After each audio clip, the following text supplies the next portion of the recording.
کیا وجہ ہے کہ بعض اوقات لوگوں کو ہم قرآن بھی دکھا دیتے ہیں، حدیث بھی دکھا دیتے ہیں، اس کے باوجود وہ حق کا راستہ قبول نہیں کرتے؟ اور کیا وجہ ہے کہ اتنے بڑے بڑے علماء جنہوں نے قرآن کی تفسیر لکھی، احادیث کے ترجموں پہ انہوں نے زندگی اپنی بسر کر دی، اس کے باوجود گمراہی پہ مرے ہیں؟ انہیں نہیں پتا تھا قرآن و سنت میں کیا لکھا ہوا ہے۔ ایک تو وہ بابے ہیں نا جو صرف شعر و شاعری کرتے رہے، ان کو تو واقعی نہیں تھا پتا قرآن و سنت میں کیا لکھا ہے، لیکن جو قرآن کی تفسیریں لکھ کے گئے، قرآن کے ترجمے کر کے گئے، حدیث کی کتابوں کے ترجمے کیے، ترجمہ کرنے سے پہلے بھی وہ بریلوی تھے، ترجمہ کرنے کے بعد بھی بریلوی رہے، ترجمہ کرنے سے پہلے بھی وہ اہل حدیث تھے یا شیعہ تھے یا دیوبندی تھے، اور بعد میں بھی وہی رہے، ان کے اندر کوئی چینج نہیں آئی۔ ایسے بعض لوگوں میں آ بھی گئی، علامہ وحید الزمان جو تھے وہ دیوبندی تھے، بخاری کا ترجمہ 1920 میں کیا تو اہل حدیث ہو گئے، بعد میں آ بھی جاتا ہے چینج، لیکن یہ ایک ہی مثال ہے میں آپ کو جو 100 سال کی تاریخ میں پیش کر رہا ہوں۔ اکا دکا لوگ ہیں، یا مفتی عامر عثمانی ہیں جنہوں نے خلافت و ملوکیت پڑھی، اس کا جواب لکھنے کے لیے تو الٹا انہوں نے خلافت و ملوکیت کے دفاع میں 700 صفحے لکھ دیے، جو دیوبند کے مفتی تھے۔ تو لیکن یہ کوئی لاکھوں ہزاروں میں ایک دانہ نکلتا ہے، زیادہ تر یہی ہے کہ قرآن کی تفسیر لکھ کے فوت ہو جائیں گے، حدیث کے ترجمے کر کے فوت ہو جائیں گے، اور ایک رتی برابر اس میں سے حق قبول نہیں کریں گے۔ اس کے پیچھے کیا ریزن ہوتی ہے؟ یہ وہ سب ٹروتھ ریویل ہو رہا ہے۔ قرآن کی یہ آیت اس اعتبار سے آپ سمجھ لیں اہم ترین آیت ہے، سورہ الانعام کی آیت نمبر 110، وَنُقَلِّبُ أَفْئِدَتَهُمْ وَأَبْصَارَهُمْ، ہم پھیر دیتے ہیں لوگوں کے دلوں کو اور آنکھوں کو حق بات قبول کرنے سے۔ یہ اللہ اپنی طرف منسوخ کر رہا ہے کہ میں ہی نہیں قبول کرنے دیتا۔ سورۃ الانفال میں بھی ہے کہ اللہ اور اس کے رسول کی دعوت پہ لبیک کہا کرو۔ یاد رکھو اللہ تعالیٰ دل اور بندے کے درمیان بعض اوقات حائل ہو جاتا ہے اور بات سمجھ ہی نہیں آتی، اسی کو میں کہتا ہوں گیئر الٹا لگ جاتا ہے، جو سورۃ الاعراف میں آیا کہ پھر یہ حالت ہو جاتی ہے جب ہدایت کا راستہ دیکھتے ہیں اسے گمراہی سمجھنا شروع کر دیتے ہیں، اس وجہ سے اسے چھوڑ دیتے ہیں اور گمراہی کو ہدایت سمجھنا شروع کر دیتے ہیں، اسے ایکسیپٹ کر لیتے ہیں۔ یہ بڑا خطرناک معاملہ ہے۔ اسی کو کہا گیا ختم اللہ علی قلوبہم وعلی سمعہم وعلی ابصارہم، ان کے دلوں پر، آنکھوں پر، یعنی دل سے مراد عقل، چاہے دماغ ہو یا دل، کوئی بھی چیز، کیونکہ لٹریچر کی زبان میں قرآن بات کرتا ہے، اللہ تعالیٰ کی طرف مہر لگ جاتی ہے۔ ہم پھیر دیتے ہیں ان کے دلوں کو، ان کی عقل کو، ان کی آنکھوں کو حق بات قبول کرنے سے، کما لم یؤمنوا بہ اول مرہ، جس طرح انہوں نے بھی تو حق قبول کرنے سے انکار کر دیا تھا جب پہلی دفعہ انہیں یہ پتا چل گیا تھا کہ یہ بات ٹھیک ہے۔ ایسے ہو جاتا ہے۔ میرے خیال ہے اس کی نمائندہ مثال ابو جہل ہے، اسے بالکل صحیح سمجھ آ گئی تھی کہ یہ کیا ہونے جا رہا ہے۔ خالد بن ولید کا باپ ولید بن مغیرہ، اسے بالکل سمجھ آ گئی تھی کہ یار یہ عام انسان نہیں ہے، یہ کلام عام کلام نہیں ہے، پھر بھی اس نے حق قبول نہیں کیا، اس لیے اللہ کا اتنا غصہ ہے قرآن میں اس کے اوپر۔ تو اللہ تعالیٰ فرما رہا ہے کہ جب پہلی دفعہ کسی کو بات سمجھ آ جائے اس کے باوجود وہ ہٹ درمی کرتا ہے نا، پھر اللہ تعالیٰ اسے بات سمجھ ہی نہیں لگنے دیتا۔ اچھا یہ اب اللہ کا فیصلہ ہے، بعض اوقات اللہ تعالیٰ کسی کو ڈھیل بھی دے دیتا ہے۔ اب یہ اللہ کا فیصلہ ہے کسے اس نے ڈھیل دینی ہے، دوبارہ چانس دینا ہے، اور کس کو پہلی دفعہ میں پکڑ لینا ہے۔ یہ مولوی تو سارے جکڑے گئے ہیں پہلی دفعہ میں نے دیکھا ہے۔ اس کی وجہ یہ ہے کہ انہیں بالکل صحیح بات سمجھ آ گئی ہوتی ہے۔ عام آدمی کو تو پھر بھی کوئی نہ کوئی ایمبیگوٹی رہ جاتی ہے، کوئی بالکل دھندلی سی تصویر آتی ہے، وہ بیچارہ پھر سوچتا رہتا ہے کرتے کرتے۔ لیکن مجھے بتائیں جو بندہ قرآن کی آیات آدھی لکھے، آپ کیا سمجھتے ہیں یہود و نصارہ تحریف کر دیں تورات اور انجیل میں، ان پہ تو اللہ کی لعنت پڑے، اور مسلمان قرآن کی آدھی آیات لکھیں یا قرآن کی آیت لکھ کے اس کے ترجمے کو صحیح کرنے کے بعد اس کی تفسیر اس کی بالکل الٹ لکھ دیں، تو ان پہ لعنت نہیں پڑتی؟ پڑتی ہے ان پہ۔ یعنی مفتی احمد یار خان صاحب نعیمی نے سورۃ القصص کی آیت نمبر 44 ڈسکس کی حاضر و ناصر کے مسئلے میں، ہر جگہ وہ تعویل کرتے آئے۔ سورہ ال عمران کی تعویل کی، اے نبی علیہ السلام تم وہاں موجود نہیں تھے جب وہ کلمے ڈالی جا رہی تھی کہ کون کفالت کرے گا مریم کی۔ اس طریقے سے قرآن میں آیا کہ تم وہاں موجود نہیں تھے جب ہم نے موسیٰ علیہ السلام کو کوہ طور پہ بلایا. اور اللہ تعالیٰ یہ بات دلیل کے طور پہ مشرکین عرب کو پیش کر رہا ہے کہ یہ پیغمبر اس وقت موجود بھی نہیں تھے, تب بھی یہ پوری ہسٹری صحیح بیان کر رہے ہیں, کسی سے پڑھے ہوئے بھی نہیں ہیں. یہ ان کی پیغمبری کی دلیل ہے. اس آیت سے ان کو یہ ٹینشن پڑ گئی کہ حاضر و ناظر کی نفی ہو جائے گی, کیونکہ یہ تو کہتے ہیں اگلی امتوں میں بھی حضور حاضر و ناظر تھے. تو ہر جگہ یہ پتہ کیا تعویل کرتے ہیں کہ اس در تو یہ آیا ہے کہ نبی وہاں موجود نہیں تھے, یہ نہیں آیا کہ دیکھ بھی نہیں رہے تھے, اللہ کے پاس تھے, وہاں سے بیٹھ کے دیکھ رہے تھے. اور آج بھی مدینہ شریف میں قبر اطہر میں ہیں اور ہمیں وہاں بیٹھ کے دیکھ رہے ہیں. لیکن قرآن میں ایک آیت ایسی تھی جو ان کی عقیدے کی موت تھی, وہ یہ سورہ قصص کی آیت تھی. اور اس کو تو اس آیت کو قرآن سے نکالنا تو ممکن نہیں تھا. ڈاکٹر سراج صاحب والی بات کہ اگر اس کتاب کی حفاظت کی ذمہ داری اللہ نے نہ لی ہوتی نا, کیونکہ اس کتاب کے بعد کوئی پیغمبر نہیں آنا تھا نا, ختم نبوت کی وجہ سے یہ متقاضی تھی یہ چیز کہ قرآن کو محفوظ کیا جاتا تاکہ نبی کا خلیفہ دنیا پہ ہو قیامت تک کے لیے.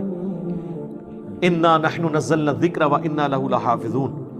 تو اگر یہ نہ ہوا ہوتا نا تو مسلمانوں نے اس کے ساتھ کام ڈال دینا تھا, اور ابھی بھی صرف ترجمہ یعنی اس کا ٹیکسٹ عربی والا بچا ہوا ہے, ترجمے میں اور تفسیر میں انہوں نے اب بھی ڈنڈی مار دی ہے. اور اس کی یہ پریکٹیکل مثال وہ لکھتے ہیں وما کنت بجانب الغربی, اور اے نبی آپ وہ مغربی جانب نہیں تھے اس کوہ طور کی, اذ قضینا الی موسی الامر, جب ہم نے موسیٰ علیہ السلام کے اوپر وحی کی, آپ وہاں موجود نہیں تھے. باقی بھی ہر جگہ یہ آتا ہے نبی تم وہاں موجود نہیں تھے. یہ کہتے ہیں یہ حاضر کی نفی ہے, ناظر کی نہیں. حاضر کہتے ہیں موجود ہونے والا, ناظر جو دیکھ رہا ہوں. مفتی احمد خان نعیمی صاحب نے یہ آیت یاد ہی لکھی اور کہا کہ اس میں یہ لکھا ہوا ہے کہ آپ موجود نہیں تھے, یہ تو نہیں لکھا ہوا کہ دیکھ نہیں رہے تھے. سر لکھا ہوا ہے وما کنت من الشاہدین, اور نہ آپ گواہوں میں شامل تھے, نہ آپ دیکھ رہے تھے. شاید کہ ترجمہ انہوں نے حاضر و ناظر کیا ہے. یہاں آیا نہ آپ حاضر تھے, وما کنت بجانب الغربی, نہ آپ موجود تھے حاضر تھے, وما کنت من الشاہدین, نہ آپ وہاں پہ گواہ تھے. اس نے کیا کیا, آدھی آیت لکھے نا اور کہا اس میں تو ہے کہ آپ وہاں موجود نہیں تھے, یہ تو نہیں لکھا تھا کہ آپ وہاں شاہد بھی نہیں تھے, آپ دیکھ بھی نہیں تھے. لکھا ہوا ہے. مجھے بتائیں جب یہ وہ آیت لکھ رہا تھا اور اس کا جواب دے رہا تھا, اسے نہیں پتا تھا کہ میں آدھی آیت لکھ رہا ہوں. اس طرح کے جو لوگ ہوتے ہیں نا, یہ اس چیز کے مصداق ہوتے ہیں. اور میں علا وجہ بصیرت کہہ رہا ہوں, اس پلانٹ ارتھ پہ اتنا شرک احمد بریلوی یا دیوبند کے بزرگوں نے نہیں پھیلایا جو مفتی احمد یار خان نعیمی صاحب نے جال حق لکھ کے ان سارے فرسودہ عقائد کا یعنی آف دا وے جا کے دفاع کیا. حتیٰ کہ وہ جال حق میں غیر اللہ سے مدد مانگنے کی دلیل میں سورہ بقرہ کی آیات لے آئے کہ اے نبی, یعنی یہ ان کو فرما دو کہ اگر تمہیں شک ہے نا اس کتاب کے بارے میں تو بلا لو اللہ کے سوا جتنی ہستی ہیں ان کو, اس طرح کی کتاب کوئی بنا کے بتائے. تو کہتے ہیں دیکھیں اللہ تعالیٰ ہمیں خود دعوت دے رہا ہے کہ اللہ کے سوا اور ہستیوں سے بھی مدد مانگ لو. اے اور رزلٹ ہے جو ان پڑھ بھی نہ کٹے. جی آپ پڑھ لیں جال حق میں جا کے. اب یہ جب اب باتیں یہ بلنڈرز ہیں, اس کے بعد بھی اگر کوئی ان کے پیچھے آنکھیں بند کر کے چلتا ہے اس کا کوئی علاج نہیں ہے سوائے ایک اس سے بڑا علاج میں نے رکھا ہوا ہے, آخری علاج. وہ میرے پاس جو یکا ہوتا ہے کہ میں کسی بزرگ کی گستاخی ثابت کر دوں, وہ میں نے کر دی. اسی جال حق میں انہوں نے جو نور اور بشر کی بحث ہے نا, اس میں ان سے ایک بلنڈر ہو گیا اور وہ ہم نے پکڑ لیا. اس کے اوپر بھی یہ سارے آگے لاجواب ہو جاتے ہیں.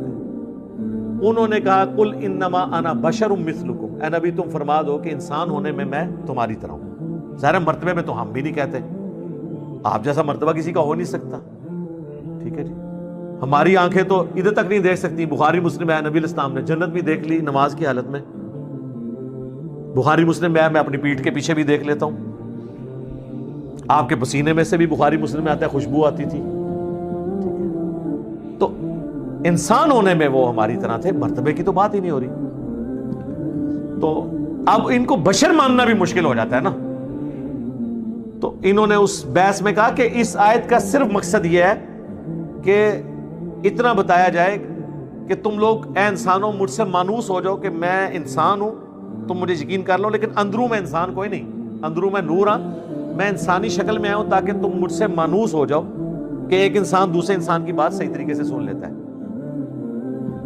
جس طرح شکاری شکار کرنے کے لیے مختلف آوازیں منہ سے نکالتا ہے، یہ تیتر کو اور بٹیر کو، اس طرح پیغمبر بھی یہ کر رہے تھے کافروں کو اپنی طرف مائل کرنے کے لیے۔ اب پیغمبر کی مثال کس سے دے دی انہوں نے؟ شکاری سے، اور وہ شکاری بھی وہ جو فراڈ کر رہا ہوتا ہے، تیتر ہوتا نہیں ہے، آوازیں نکالتا ہے، اندروں کچھ اور ہوتا ہے۔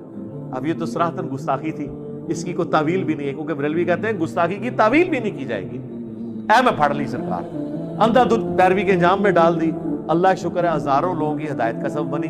میرا وہ جو لیکچر ہے انڈیا اور پاکستان کے بزرگوں کی 19 گستاخانہ عبارات کا تحقیقی جائزہ، اے سارو سوئی ہے جیڑی میں انہاں دے غبارے ماری ہے فارغ۔ باقی قرآن و حدیث کے ساتھ جو اس کتاب میں انہوں نے کھلواڑ کیا ہے وہ آپ لاکھ دکھائیں، کچھ نہ کچھ تعویل کریں گے، گستاخی کی تعویل نہیں کریں گے، کیونکہ وہ ادھر ان کو ڈر پڑ، کیونکہ ان کو پٹی کی پڑھائی گئی ہے گستاخ نہیں ہونا چاہیے۔ دیکھو جی، انہوں نے خود اشرف تھانوی پہ جو سام الارمین میں فتویٰ لگایا وہ کس بات پہ لگایا پتا؟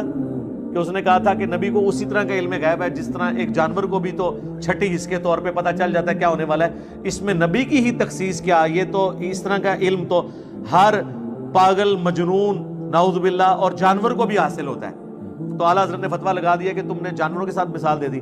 سرکار تو آڑے پوتا مرید نے، یہ پوتا مرید ہے نا، اعلیٰ حضرت کے خلیفہ ہیں نعیم الدین مراد آبادی، اور ان کے خلیفہ ہیں مفتی احمد یار خان صاحب نعیمی۔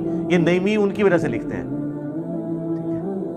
تو مفتی احمد یار خان نعیمی صاحب نے وہی کام پایا ہے جو اشرف علی تھانوی نے حفظ الایمان میں نبی الاسلام کے لیے وہ گندی مثال دی تھی، یہ پکڑی گئی ہے۔ پھر اس میں اتنا ترویا ہے کہ انہاں کو بچنے دی راہ نہیں ہے۔ لیکن یہ میں نے کیوں یہ ٹوٹکا میں نے بتایا، ہمیں کوئی ضرورت نہیں تھی، ہمارے پاس تو کوئی ذریعہ ہی نہیں ہے نا کہ ان کو منوانے کا، یہ قرآن حدیث کو مانے۔ تو آخری حربہ یہی ہے جو اعلیٰ حضرت سے ہم نے سیکھا ہے کہ ایک کتاب لکھ دو سام الارمین 1905 وچ، چک دیو پورا دیوبند مدرسہ اور انہوں نے مولوی، ٹھیک ہے، اج تک وہ جان نہیں چھڑا سکے۔ تو جو اسی کام پایا ہے نا اللہ کے فضل نال سرکار، یہ وہ مدنی وائرس ہے جو قیامت تک نہیں اب ختم ہونے والا۔ ہاں انشاءاللہ، نہ یہ کوئی ویکسین ہے، ہاں یہ کوئی ویکسین بھی نہیں ہے، یہ وہ مدنی وائرس ہے، کیونکہ یہ تھوڑے کو بھی وسیلہ ہے طریقہ۔ اگر آپ اس کا علاج کرنے کی کوشش کریں گے تو پہلے آپ اسام الارمین کو غلط کہیں گے، وہ آپ کہہ نہیں سکتے۔ تو یہ اللہ کا شکر ہے، یہ ہمیں مجبوراً کرنا پڑا۔ تو یہ اللہ تعالیٰ فرما رہا ہے کہ ہم ان کے دلوں کو اور ان کی آنکھوں کو پھیر دیتے ہیں، کما لم یؤمنوا بہ اول مرہ، جبکہ انہوں نے بھی تو پہلی دفعہ جب حق کھلا تھا تو انہوں نے حق بات قبول کرنے سے انکار کر دیا تھا۔ وَنَذَرُهُمْ فِي طُغْيَانِهِمْ يَعْمَهُونَ، اب ہم انہیں چھوڑ دیں گے اپنی سرکشی میں بھٹکتے پھریں، حتیٰ کہ ان کی یہ حالت ہو جائے گی وَلَوْ أَنَّنَا نَزَّلْنَا إِلَيْهِمُ الْمَلَائِكَةَ، اب اللہ نے ان پہ ایسی مہر لگا دی ہے کہ اگر فرشتے بھی ان کے سامنے نازل ہو جائیں، وَكَلَّمَهُمُ الْمَوْتَ، اور مردے قبروں سے نکل کے ان سے باتیں کرنا شروع کر دیں کہ یہ نبی حق ہیں، ہم نے آخرت دیکھ لیا ہے، ہم پہ عذاب ہو رہا ہے۔ وَحَشَرْنَا عَلَيْهِمْ كُلَّ شَيْءٍ قُبُولًا، اور ہر چیز جو اللہ تعالیٰ ان سے وعدہ دیتا ہے کہ قیامت کے دن یہ ہوگا، قیامت کا منظر بھی انہیں دنیا میں دکھا دیا جائے، مَا كَانُوا لِيُؤْمِنُوا، پھر بھی یہ ایمان نہیں لے کے آئیں گے۔ سرکار جب اللہ مہر لگا دے، چاہے فرشتے نظر آ جائیں، مردے نظر آ جائیں، جہنم نظر آ جائے، جنت کی اڑے نظر آ جائیں، جب اللہ نے کسی کے اوپر مہر لگا دی ہے تو اسے ہدایت نہیں ملتی۔ لہٰذا مولویوں کی، بزرگان دین کی ٹینشن نہ لیا کریں، جنہاں دی مت اللہ نے مار دیتی ہے اس وجہ نال کہ انہوں نے اپنے پیغمبر کے ساتھ غداری کی، عزتیں اویل کی رسول اللہ کے نام پر، سواریاں سوار کی اپنی گاڑیوں میں انہوں نے خانقاہوں میں مکے مدینے کے نام پر، اور اتاری جا کے جناب اجمیر شریف، بغداد شریف، دیوبند شریف، بریلی شریف، شیعہ شریف تے سنی شریف۔ الا ان یشاء اللہ، ہاں مگر اللہ ہی کسی کو زبردستی ہدایت دے دے کہ اسے آخری وقت میں کوئی بات سمجھ آ جائے، وہ الگ بات ہے۔ ادروائز جب مہر لگ، یعنی یہ وہ مہر ہے، یہ وہ سیل ہے جس کو اللہ کھول سکتا ہے، کوئی خاص کسی پہ کرم ہو جائے وہ ہو بھی جاتا ہے سرکار۔ وہ صحیح مسلم میں حدیث ہے، حضرت ابو ہریرہ کہتے ہیں یا رسول اللہ، میری ماں آپ کو بہت گالیاں دیتی ہے، مجھ سے اب برداشت نہیں ہوتا، تو آپ دعا کرتے ہیں۔ حضرت ابو ہریرہ اتنی محنت کر چکے ہیں لیکن وہ ایمان نہیں لا رہی۔ بس کوئی قبولیت کا وقت تھا، اللہ کے نبی نے ہاتھ اٹھا دیے۔ یار کتنوں کے ماں باپ کے لیے اللہ کے نبی نے ہاتھ اٹھائے ہوں گے؟ یہ واقعہ ایک ہی ملتا ہے آپ کو۔ وہ اللہ کی طرف سے کوئی منظوری ہوئی ہے، دعا کے لیے ہاتھ اٹھائے۔ حضرت ابو ہریرہ کہتے ہیں میں نے حضور کی دعا ختم ہونے کا بھی انتظار نہیں کیا، میں دڑکی لا دیتی کہ اللہ کے نبی کی دعا پہلے ختم ہوتی ہے یا اسے قبولیت پہلے ملتی ہے۔ گھر گئے، کہتے ہیں میں دروازہ جب میں انٹر ہونے لگا تو ان کی والدہ نے کہا کہ باہر ہی رہو، میں غسل کر رہی ہوں، مجھے اللہ کے نبی کے پاس لے جانا۔ وہ اسلام قبول کر لیا۔ لیکن یہ جو کنو پکڑ کے ہدایت ہے نا، یا جامع ترمذی میں حدیث ہے، اللہ کے نبی نے کہا کہ اے اللہ عمر ابن خطاب یا عمر بن حشام میں سے ایک کو ایمان کی دولت دے دے، تو وہ پھر اللہ تعالیٰ نے قبول کر لیا۔ وہ اللہ کا فیصلہ تھا، وہ اگلا دم ہم نے۔ وَلَٰكِنَّ أَكْثَرَهُمْ يَجْهَلُونَ، لیکن اکثر لوگ بالکل اس طریقے سے ناواقف ہیں، جاہل ہیں حق بات قبول کرنے سے۔ اکثر لوگ یہ پوری اللہ کا پلان سمجھنے سے ہی قاصر ہیں۔